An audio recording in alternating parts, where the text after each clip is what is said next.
अध्याय 8 भगवत प्राप्ति। अर्जुन ने कहा, हे भगवान, हे पुरुषोत्तम, ब्रह्म क्या है, आत्मा क्या है, सकाम कर्म क्या है, यह भौतिक जगत क्या है तथा देवता क्या है? कृपा करके यह सब मुझे बताइए।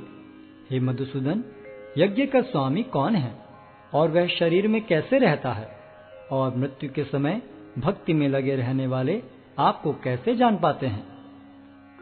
भगवान ने कहा, अविनाशी और दिव्य जीव ब्रह्म कहलाता है और उसका नित्य स्वभाव अध्यात्म या आत्म कहलाता है। जीवों के भौतिक शरीर से संबंधित गतिविधि कर्म या सकाम कर्म कहलाती है।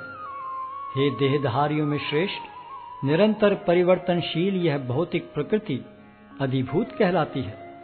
भगवान का विराट रूप, जिसमें सूर्य तथा चंद्र जैसे समस्त देवता सम्मिलित हैं, अधिदैव कहलाता है तथा प्रत्येक देहधारी के हृदय में परमात्मा स्वरूप स्थित मैं परमेश्वर अधियज्ञ कहलाता हूँ। और जीवन के अंत में जो केवल मेरा स्मरण करते हुए शरीर का त्याग करता है, वह तुरंत मेरे स्वभाव को प्राप्त करता है, इसमें रंच मात्र भी संदेह नहीं है। हे कुंती पुत्र, शरीर त्यागते समय मनुष्य जिस जिस भाव का स्मरण करता है, वह उस भाव को निश्चित रूप से प्राप्त होता है। अतएव हे अर्जुन, तुम्हें सदैव कृष्ण रूप में मेरा चिंतन करना चाहिए और साथ ही युद्ध करने के कर्तव्य को भी पूरा करना चाहिए। अपने कर्मों को मुझे समर्पित करके तथा अपने मन एवं बुद्धि को मुझ में स्थिर करके तुम निश्चित रूप से मुझे प्राप्त कर सकोगे। हे पार्थ, जो व्यक्ति मेरा स्मरण करने में अपना मन निरंतर लगाए रखकर अविचलित भाव से भगवान के रूप में मेरा ध्यान करता है, वह मुझको अवश्य ही प्राप्त होता है।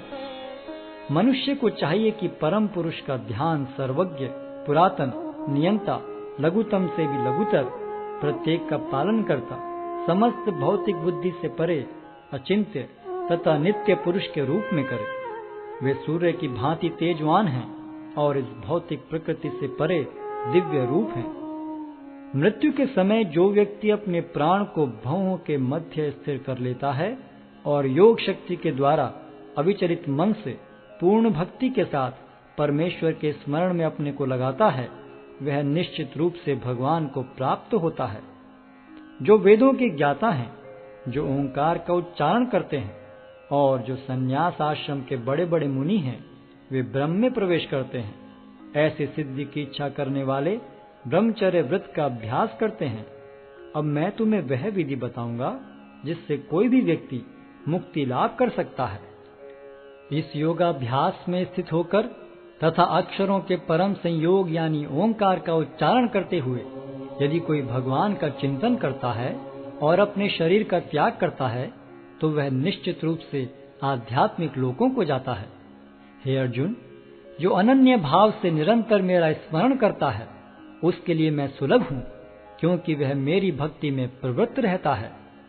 मुझे प्राप्त करके महापुरुष जो भक्ति योगी हैं, कभी भी दुखों से पूर्ण इस अनित्य जगत में नहीं लौटते, क्योंकि उन्हें परम सिद्धि प्राप्त हो चुकी होती है। इस जगत में सर्वोच्च लोक से लेकर निम्नतर सारे लोक दुखों के घर हैं, जहाँ जन्म तथा मरण का चक्कर लगा रहता है। किंतु हे कुंती पुत्र, जो मेरे धाम को प्राप्त कर लेता है, वह फिर कभी जन्म नहीं लेता। मानवीय गणना के अनुसार 1000 युग मिलकर ब्रह्मा का एक दिन बनता है और इतनी ही बड़ी ब्रह्मा की रात्रि भी होती है। ब्रह्मा के दिन के शुभारंभ में सारे जीव अव्यक्त अवस्था से व्यक्त होते हैं और फिर जब रात्रि आती है तो वे पुनः अव्यक्त में विलीन हो जाते हैं। जब जब ब्रह्मा का दिन आता है तो सारे जीव प्रकट होते हैं और ब्रह्मा की रात्रि होते ही असहायवत विलीन हो जाते हैं। इसके अतिरिक्त एक अन्य अव्यक्त प्रकृति है जो शाश्वत है और इस व्यक्त तथा अव्यक्त पदार्थ से परे है। यह परा और कभी नाश न होने वाली है। जब इस संसार का सब कुछ लय हो जाता है, तब भी उसका नाश नहीं होता। जिसे वेदांती अप्रकट तथा अविनाशी बताते हैं, जो परम गंतव्य है, जिसे प्राप्त कर लेने पर कोई वापस नहीं आता, वही मेरा परम धाम है। भगवान जो सबसे महान है, अनन्य भक्ति द्वारा ही प्राप्त किए जा सकते हैं। यद्यपि वे अपने धाम में विराजमान रहते हैं, तो भी वे सर्वव्यापी हैं और उनमें सब कुछ स्थित है। हे भरत श्रेष्ठ, अब मैं तुम्हें उन विभिन्न कालों को बताऊंगा जिनमें इस संसार से प्रयाण करने के बाद योगी पुनः आता है अथवा नहीं आता।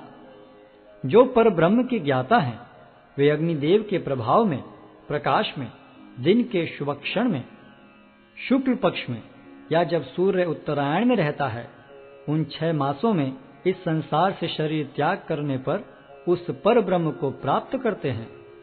जो योगी धुएं, रात्रि, कृष्ण पक्ष में या सूर्य के दक्षिणायन रहने के 6 महीनों में दिवंगत होता है, वह चंद्रलोक को जाता है, किंतु वहां से पुनः चला आता है। वैदिक मतानुसार इस संसार से प्रयाण करने के 2 मार्ग हैं, एक प्रकाश का तथा दूसरा अंधकार का। जब मनुष्य प्रकाश के मार्ग से जाता है तो वह वापस नहीं आता, किंतु अंधकार के मार्ग से जाने वाला पुनः लौट कर आता है। हे अर्जुन, यद्यपि भक्तगण इन दोनों मार्गों को जानते हैं, किंतु वे मोहग्रस्त नहीं होते, अतः तुम भक्ति में सदैव स्थिर रहो। जो व्यक्ति भक्ति मार्ग स्वीकार करता है, वह वेदाध्ययन, तपस्या, दान, दार्शनिक तथा सकाम कर्म करने से प्राप्त होने वाले फलों से वंचित नहीं होता।